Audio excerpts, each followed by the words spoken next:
Euzu billahi mineşşeytanirracim. Bismillahirrahmanirrahim. Elhamdülillah ve salatu ve selamu ala Resulillah. Değerli arkadaşlar, Farsça gramer dersimizin 60.sını yapmak üzere birlikteyiz. Geçen dersimizde merhum muallim Ahmet Cevad'ın Lisan-ı Farsi adlı kitabından 158. sayfaya gelmiştik. Konu üst başlığımız neydi? Neyi işliyorduk? Edevat-ı lahika. Yani bir takım edatlar eklenerek sıfatlar ve isimlerin teşkil edilmesi. Bir takım edatlar eklenerek bir takım isimlerin ve sıfatların oluşturulması. Bu konuya başlamıştık. Efendim üçüncü maddesine gelmiştik. Yani sayfa 158'in 3. maddesindeyiz. Al eklenirse, yani elif ve lam. Al, yani nokta nokta al eklendiği zaman bakalım nasıl isim ve sıfat oluşur, onun örneklerini sunuyoruz.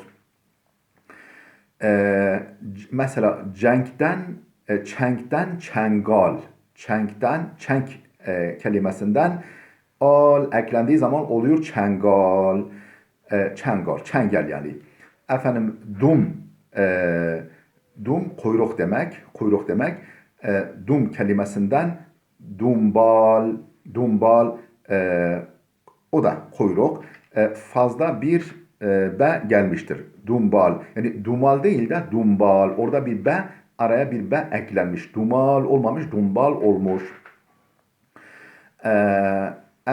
Dördüncüsü an evvelce getirildiği üzere isimlerin cem'inde kullanıldığı gibi, yani an nokta nokta an eki, an edatı daha önce de belirtildiği üzere mesela diyelim ki mert merdan, zen zenan vesaire, yani kelimeyi çoğul yapmada kullanıldığı gibi bu en edatı, tekrar alıyorum, evvelce görüldüğü üzere isimlerin cem'inde, isimlerin çoğul yapılmasında kullanıldığı gibi zamana delalet eden isimleri de zarf haline tahvil eder. Zamanı ifade eden, zamana delalet eden isimleri de zarf haline dönüştürür. Yani zamanı ifade eden isimleri zarfa dönüştürür. Bu an eki. Mesela bamdad sabah demek. Bu bamdad sabah. Bu bamdadan sabahleyin. Bamdad sabah ama bamdadan olduğu zaman sabahleyin demek. Mesela bahar demek. Bu işte bahar kelimesinden baharan, yani bahar zamanında. Bahar zamanında. Bu edat emre hazırlara layık olarak ismi failler teşkil eder. Bu edat, yani bu an edatı emre hazırlara, yani emre hazır kipine, sigasına eklenerek ismi failler teşkil eder. İsmi fail yani etken ortaç, hani giden, gelen, okuyan gibi ismi failler teşkil eder, oluşturur. Mesela his kalk demek. Bak emre hazır. His kalk. Yani birine diyorsun ki, karşındakine hazır olan birine diyorsun ki his, yani kalk. Hizan kalkan. Yani ayağa kalkan. Öft düş demek. Üftan düşen. Kun ol demek.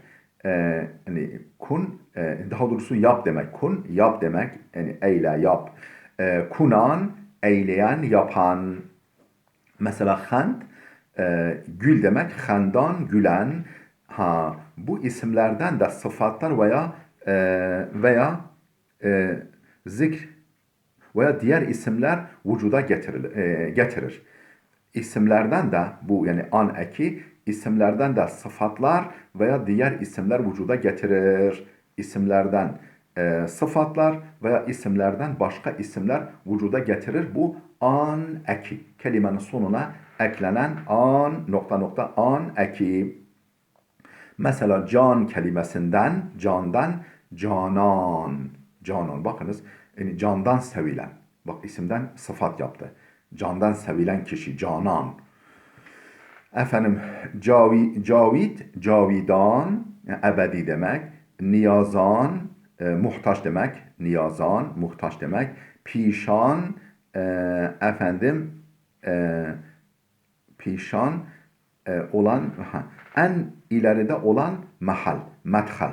Pişan yani en ileride olan yer ve giriş. Yani en önde olan yer veya giriş anlamında pişan. Kuhan, tümsek. Efendim tümsek veya devenin hörgücü. Kuhan tümsek anlamına da geliyor. Devenin hörgücü o sırtındaki tümsek anlamına da geliyor. Kuhan. Bazen esami memlekete layık olur. Bazen bu an eki memleket isimlerine de eklenir. Mesela Turan, Afganistan vesaire. Turan, Turlar, Türkler memleketi. Turan, Türkler memleketi. Spahan, Sipahiler, askerler memleketi. Spahan, efendim, mesela İspahan belki buradan geliyor. Sipahiler, askerler memleketi. Demek ki zamanında oralara askerler yerleşmiş. Yani o bir kamp gibi bir şeyken sonra karargahken, askeri karargahken sonra şehir olmuş. Beyaban, kır, sahra eski bir kelimeden teşaüp eder. Beyaban eski bir kelimeden türetilmiştir diyor. Beşinci maddeye geldik. Bu yani ekler, bir takım ekler ilave edilerek kelimeye isimler veya sıfatların türetilmesinin beşinci maddesi. E, efendim ana, ana, yani elif, nun, he, ana. Kelime isimlerden nispeti haiz sıfatlar veya zarflar vücuda getirir. İsimlerden mensubiyet, nispet yani aidiyeti, mensubiyeti içeren sıfatlar veya zarflar meydana getirir. Bu ana. Mesela dustane, dost demek. Dustane, dostça. Bakınız dostça. Yani dosta ait, dosta mensup gibi. Dostlara layık suratte. Dostlara layık şekilde anlamı dostane. Türkçemizde de kullan dostane. Divane, efendim div şeytan, şeytan demek. Div şeytan demek. Efendim divane şeytana mensup, cin çarpmış, deli divane, deli divane.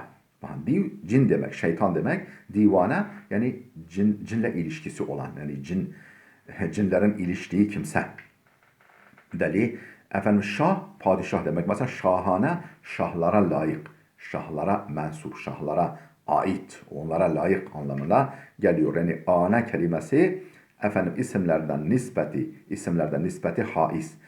Sıfatlar veya zarflar vücuda getirir. Altıncı madde he, he eklenmek suretiyle yine efendim isimler ve sıfatlar türetilebilir. Muhtelif surette istimal olunur. Bu he muhtelif değişik suretlerde kullanılır. Bu maddeleştirilmiş. Altıncı maddenin birinci alt maddesi bazı isimlerin ikinci suretlerini teşkil eder. Bazı isimlerin yani aynı manadaki ikinci söylenişlerini, ikinci şekillerini oluşturur. Mesela kame. Kam yok, kame. Efendim murad arzu demek. Kame, murad ve arzu demek. Yani kam da aynı, kame de aynı. Efendim kede, hane, kede. Kine, intikam. Kin de aynı mana, kine de aynı mana. Yani bir ismin başka bir şeklini oluşturmaya da yarayabilir. Bu he edatı. Nim, yarım demek. Nime, aynı. Yarım. Fark etmiyor.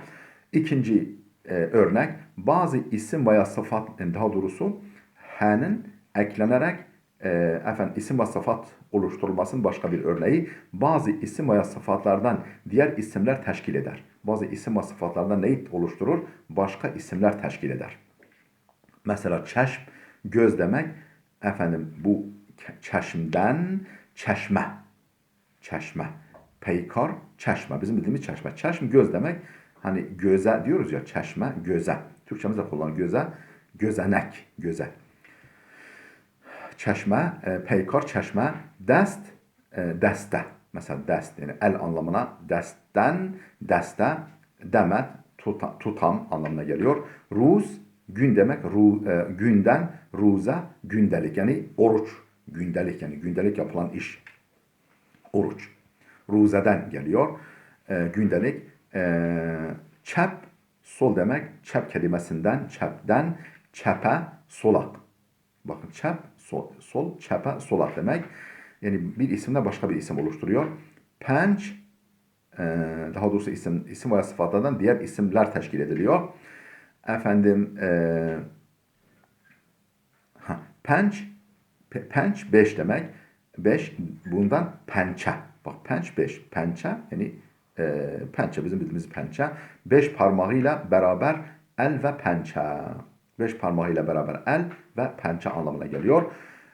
Üçüncü madde fiillerin emir sigalarından, fiillerin emir kipinden isimleri teşkil eder. İsimleri meydana getirir. Hant, gül, hant yani emir kipi, gül, bundan hande, gülme. Hande, gülme. Ustur, ustura var ya, ustura. Tıraş, tıraş et, bundan, bu usturdan, ustura, malum tıraş aleti. Yani bizim bildiğimiz tıraş, ustura. Ustura diye kullanılıyor, ustura. İşte yani tıraş aleti. Tıraş et, tıraş aleti çıkıyor. Türetilebiliyor. Dördüncü madde ismi tasgirler teşkil eder. Küçültme ismi. Böyle nokta cik anlamını katıyor. İsmi tasgirler küçültme ismi teşkil eder. Mesela doktor kız demek. Bu doktordan yani kız anlamına gelen doktordan doktora kızcağız. Doktora. Kızcağız. Merdum erkek demek. Bu merdumdan merdume. Merdume insancık, adamcık, herif anlamına geliyor. Affedersiniz. Beşinci madde sıfatlar teşkil eder. Bu he eklenmek suretiyle sıfatlar oluşturabilir, meydana getirir. Efendim duruza iki günde bir. Duruza iki günde bir, iki gündelik. Her ruza yevmi yani yevmiye var ya gündelik, her gün vaki olan. Her ruza yani her gün meydana gelen efendim durvaya duruya du iki demek. Ru da yüz demek. Duruya efendim iki yüzlü. Ruy yüz anlamına geliyor. Pençmerde 5 kişilik. Pençmerde nimmaha yarım aylık. Nimmaha yarım aylık. 15 günde bir. Efendim değerli dostlar burada dursun. Efendim burada dursun. Gelecek dersimize kadar Allah'a emanet olun.